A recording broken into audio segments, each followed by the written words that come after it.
दोस्तों नमस्कार, आप देखते रहे न्यूज एसीपी नेटवर्क की खबर। विवेकानंद पार्क के हाल। परासिया के विवेकानंद पार्क के हाल बेहाल है।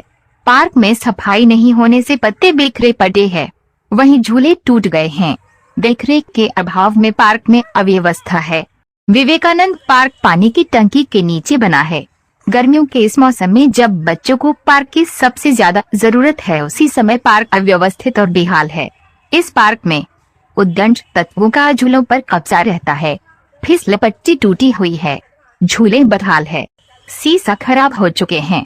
बच्चों के लिए इस पार्क में जाना किसी मुसीबत से कम नहीं है। पार्क की स्थिति सुधारने की मांग की गई है। परासिया से संजय कुमार की रिपोर्ट।